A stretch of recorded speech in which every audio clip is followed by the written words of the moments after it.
ये है वो कॉलेज वाली जवान और शर्मीली लड़की जो बड़े ही रिदमिक अंदाज में गरबा खेल रही है।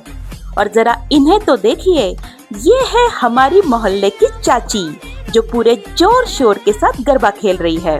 अब आप ही बताइए कि किसका गरबा ज्यादा मजेदार है, लड़की का धीमे धीमे शर्मिला सा रिदम या फिर चाची का धूम धड़ाका और झक्कास एनर्जी वाला डांस।